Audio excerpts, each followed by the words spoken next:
മുഖ്യമന്ത്രിക്കും മകൾ വീണ വിജയനുമെതിരെ CBI അന്വേഷണം ആവശ്യപ്പെട്ട് ഹൈക്കോടതിയിൽ പൊതുതാൽപര്യ ഹർജി. മാസപ്പടി കേസിൽ വിജിലൻസ് അന്വേഷണം വേണമെന്നുള്ള ഹർജികൾ ഹൈക്കോടതി നേരത്തെ തള്ളിയിരുന്നു. CMRL എക്സാലോജിക് സാമ്പത്തിക ഇടപാടിൽ മുഖ്യമന്ത്രിക്കും മകൾ വീണയ്ക്കുമെതിരെ CBI അന്വേഷണം വേണമെന്നാവശ്യപ്പെട്ടുള്ള ഹർജി സംസ്ഥാന സർക്കാരിനും CPM-നും മുഖ്യമന്ത്രിക്കും ചോദ്യം തന്നെയാണ്. മാസപ്പടി കേസിൽ CBI അന്വേഷണം ആവശ്യപ്പെട്ടുള്ള ഹർജി ഹൈക്കോടതി പരിഗണിക്കുമ്പോൾ എന്തായിരിക്കും സംഭവിക്കുക? CMRL എക്സാലോജിക് സാമ്പത്തിക ഇടപാടിൽ മുഖ്യമന്ത്രിക്കും മകൾ വീണയ്ക്കുമെതിരെ CBI അന്വേഷണം വേണമെന്ന് ആവശ്യപ്പെട്ടുകൊണ്ടാണ് ഹൈക്കോടതിയിൽ ഇപ്പോൾ പൊതുതാൽപര്യ ഹർജി ഫയൽ ചെയ്തിരിക്കുന്നത്. ആദായ നികുതി വകുപ്പിന്റെ ഇന്ററിം സെറ്റിൽമെന്റ് ബോർഡിലെ രേഖകളുടെ അടിസ്ഥാനത്തിൽ അന്വേഷണം CBIക്ക് വിടണമെന്നാണ് ആവശ്യം. മാസപ്പടി കേസിൽ വിജിലൻസ് അന്വേഷണം ആവശ്യപ്പെട്ടുള്ള ഹർജികൾ ഹൈക്കോടതി നേരത്തെ തള്ളിയിരുന്നു. ഇതിനിടെ CMRL എക്സാലോജിക് മാസപ്പടി ഇടപാടിലെ SFIO കുറ്റപത്രത്തിൽ എതിർകക്ഷികൾക്ക് നോട്ടീസ് അയക്കാനുള്ള നടപടികൾ കൊച്ചിയിലെ പ്രത്യേക കോടതിയിൽ തുടരുകയാണ്.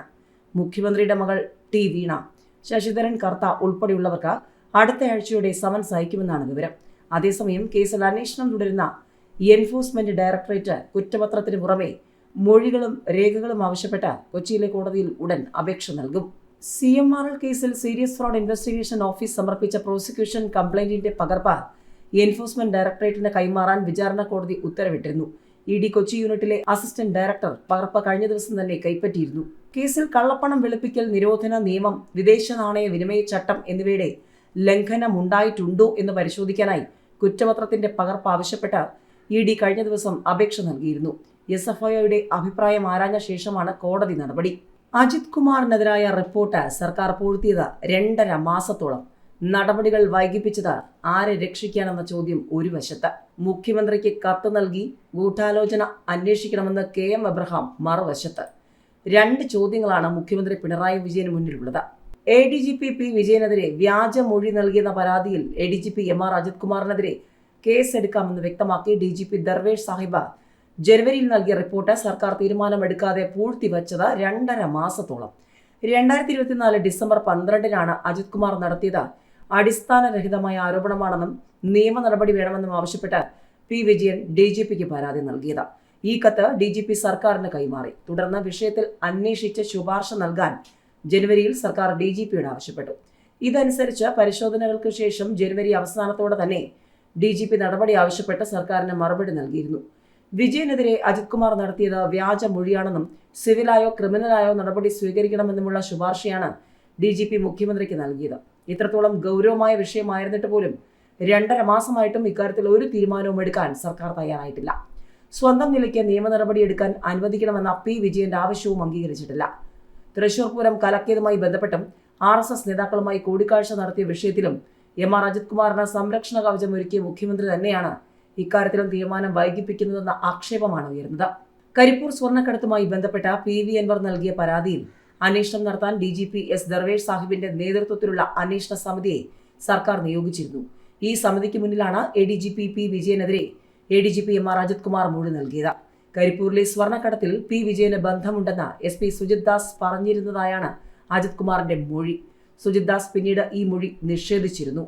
മൊഴി അസത്യമാണെന്നും അതിനാൽ ഇക്കാര്യങ്ങളെക്കുറിച്ച് വിശദമായ അന്വേഷണം വേണമെന്നും ആവശ്യപ്പെട്ട് P വിജയൻ സംസ്ഥാന പോലീസ് മേധാവിക്ക് കത്ത് നൽകുകയായിരുന്നു. DGP നൽകിയ റിപ്പോർട്ട് പുറത്തുവന്ന സാഹചര്യത്തിൽ P വിജയൻ സർക്കാരിന് പരാതി നൽകിയാൽ അജിത് കുമാർ കൂടുതൽ വെട്ടിലാകും. എന്നാൽ ഇന്റലിജൻസ് ADGP സ്ഥാനത്തിരുന്ന P വിജയൻ പരാതി കൊടുക്കാൻ തയ്യാറാകുമോ എന്നാണ് കാത്തിരുന്ന് കാണേണ്ടത്. 2023 കോഴിക്കോട് ട്രെയിൻ തീവയ്പുമായി ബന്ധപ്പെട്ട് MR അജിത് കുമാർ നൽകിയ റിപ്പോർട്ടിന്റെ അടിസ്ഥാനത്തിലാണ് P വിജയനെ അന്വേഷണ വിധേയമായി സസ്പെൻഡ് ചെയ്തത്. പ്രതിയുടെ വിവരങ്ങൾ ചോർത്തിയത് വിജയനാണെന്നായിരുന്നു അജിത് കുമാറിന്റെ റിപ്പോർട്ട്.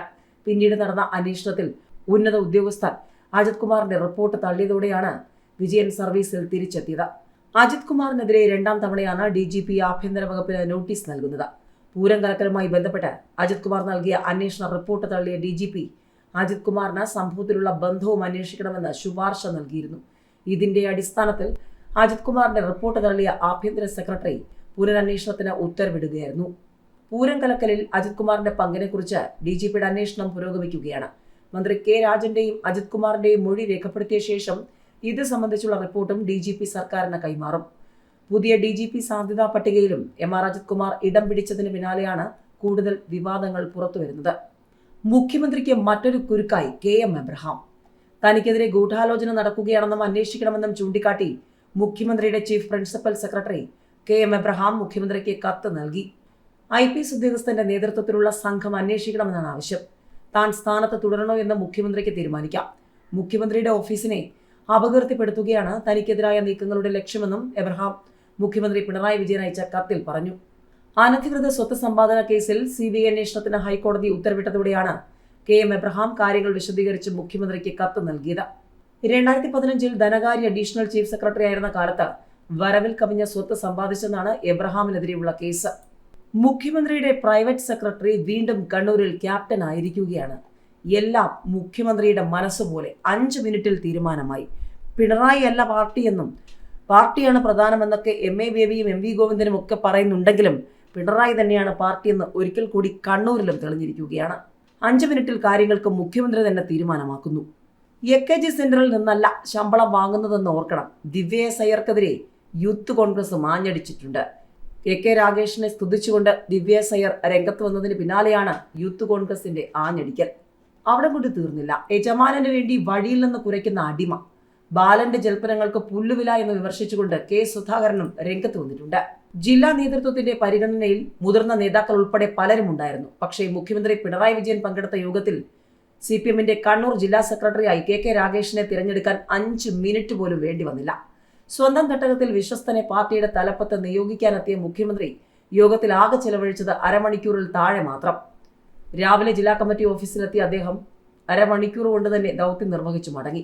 മുഖ്യമന്ത്രിയുടെ പ്രൈവറ്റ് സെക്രട്ടറി സ്ഥാനത്ത് നിന്നും KK രാഗേഷ് കാലെടുത്ത് വയ്ക്കുന്നത് CPMലെ രാഷ്ട്രീയ വളർച്ചയുടെ ആണിക്കല്ലായ കണ്ണൂർ ജില്ലാ സെക്രട്ടറി പദവിയിലേക്ക്.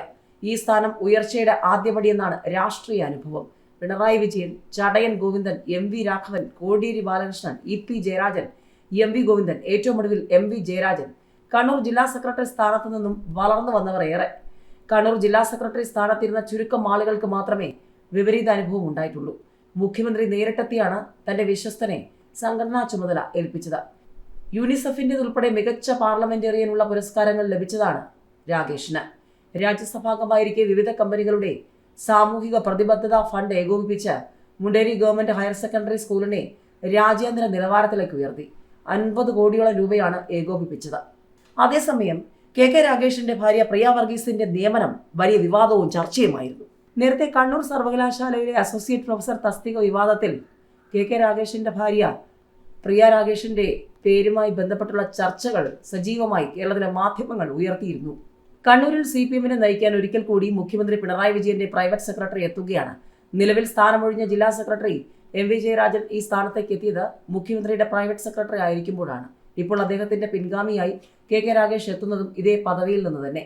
പാർട്ടിയുടെ ശക്തി കേന്ദ്രത്തിൽ മുഖ്യമന്ത്രി പിണറായി വിജയനുള്ള ആധിപത്യം കൂടിയാണ് പുതിയ നിയമനത്തിലൂടെ വ്യക്തമാകുന്നത്. അതേസമയം P ജയരാജനും PJ ആർമിയും ഒക്കെ വരും ദിവസങ്ങളിൽ കൂടുതൽ ഫ്ലക്സുകളും മുള്ളും മുനയും വെച്ച പോസ്റ്റുകളുമായി സോഷ്യൽ മീഡിയയിലൂടെ രംഗത്ത് വരുമോ എന്നുള്ളതും ഏവരും ഉറ്റുനോക്കുന്നു. അതായത് വരും ദിവസങ്ങളിൽ കണ്ണൂരിലെ വിഭാഗീയത മറന്നീക്ക് പുറത്തു വരുമോ എന്നുള്ളതും ഏവരും ഉറ്റുനോക്കുകയാണ്. M പ്രകാശൻ, TV രാജേഷ് എന്നിവരുടെ പേരും പരിഗണനയിലുണ്ടായിരുന്നു. എന്നാൽ മുഖ്യമന്ത്രി രാഗേഷിന്റെ പേര് നിർദ്ദേശിച്ചതോടെ മറ്റു പേരുകൾ ഉയർന്നില്ല. KK രാഗേഷ് ജില്ലാ സെക്രട്ടറി ആകുന്നതോടെ മുഖ്യമന്ത്രിയുടെ പ്രൈവറ്റ് സെക്രട്ടറി ഇനി ആരാകുമെന്നതാണ് ശ്രദ്ധേയം.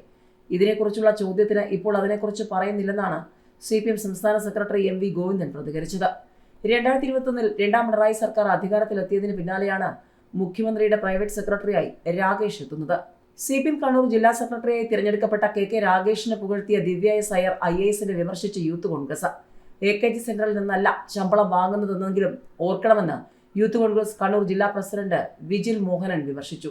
IAS ഉദ്യോഗസ്ഥർ സർക്കാരിന്റെ തീരുമാനങ്ങൾ നടപ്പാക്കാൻ നിയോഗിക്കപ്പെട്ടവരാണ്. എന്നാൽ സർക്കാരിന് നേതൃത്വം കൊടുക്കുന്ന മാർക്സിസ്റ്റ് പാർട്ടി നേതാക്കന്മാരുടെ വിദൂഷകയായി മാറുകയാണ് ദിവ്യ എസ് അയ്യരെന്ന് വിജിൽ മോഹനൻ കുറ്റപ്പെടുത്തി. കർണന് പോലും അസൂയ തോന്നും വിധം ഈ KKR കവചം ഇക്കഴിഞ്ഞ 3 വർഷങ്ങൾ അദ്ദേഹത്തിന്റെ ഔദ്യോഗിക ജീവിതം മുന്നിൽ നിന്ന് വീക്ഷിച്ച് എനിക്ക് ഒപ്പിയെടുക്കാൻ സാധിച്ച അനവധി ഗുണങ്ങളുണ്ട്. വിശ്വസ്തതയുടെ ഒരു പാഠപുസ്തകം, കഠിനാധ്വാനത്തിന്റെ ഒരു മഷിക്കൂടെന്നാണ് ദിവ്യ എസ് അയ്യർ KK രാഗേഷിനെ കുറിച്ച് പറഞ്ഞത്. ബ്രണ്ണൻ കോളേജ് പഠനകാലത്ത് K സുധാകരനെ പാൻഡൂരി ക്യാമ്പസിലൂടെ നടത്തിയിട്ടുണ്ടെന്നും ചില നേതാക്കൾ അതിന് സാക്ഷിയാണെന്നുമുള്ള CPM നേതാവ് AK ബാലന്റെ സമൂഹമാധ്യമ പോസ്റ്റിന് മറുപടിയുമായി KPCC പ്രസിഡന്റ് K സുധാകരൻ ആരാണെന്നും പിണറായി വിജയൻ എന്തായിരുന്നുവെന്നും ബ്രണ്ണൻ കോളേജിലെ ചുവരുകൾക്കും കോണിപ്പടികൾക്കും മാത്രമല്ല രാഷ്ട്രീയം നിരീക്ഷിച്ചിട്ടുള്ള സർവ്വലോക മലയാളികൾക്കും അറിയാം. സുധാകരന്റെയോ അന്നത്തെ KSU നേതാക്കളുടെയും നിഴലിൽ പോലും നേർക്കുനേർ നിൽക്കാനുള്ള ധൈര്യം വിജയനോ ബാലനോ കൂട്ടുകക്ഷികൾക്കോ ഉണ്ടായിരുന്നില്ല എന്നത് ആ കോളേജിന്റെ ചരിത്രമാണെന്നും സുധാകരൻ പറഞ്ഞു. ഈ പ്രായത്തിൽ പഴയ വീരസ്യങ്ങൾ വിളമ്പുന്ന ബാലിശമായ പ്രവൃത്തികളിൽ താല്പര്യമില്ലാത്തതുകൊണ്ട് ബാലന്റെ തീവ്രത കൂടിയ ജൽപ്പനങ്ങൾക്ക് പുല്ലുവില കൊടുത്തുകൊണ്ട് അവഗണിക്കുന്നുവെന്നാണ് സുധാകരൻ ഫേസ്ബുക്കിൽ പങ്കുവച്ച കുറിപ്പിൽ പറഞ്ഞത്. വായിലൂടെ വിസർജിക്കുന്ന ജീവിയായി മുൻമന്ത്രി AK ബാലൻ മാറിയത് ദയനീയ കാഴ്ചയാണെന്നും CPMന്റെ നേതൃസ്ഥാനത്തു നിന്നും ഒഴിവാക്കപ്പെട്ടതിന്റെ പേരിൽ നായ മോങ്ങുന്നത് പോലെ മോങ്ങിയ ബാലന്റെ ചിത്രം രാഷ്ട്രീയ കേരളം കഴിഞ്ഞ ദിവസങ്ങളിൽ കണ്ടതാണെന്നും സുധാകരൻ പറഞ്ഞു. പിണറായി വിജയന്റെ പ്രീതി പിടിച്ചുപറ്റാനുള്ള ശ്രമം തന്റെ ചിലവിൽ വേണ്ടെന്നും സുധാകരൻ കുറിച്ചു.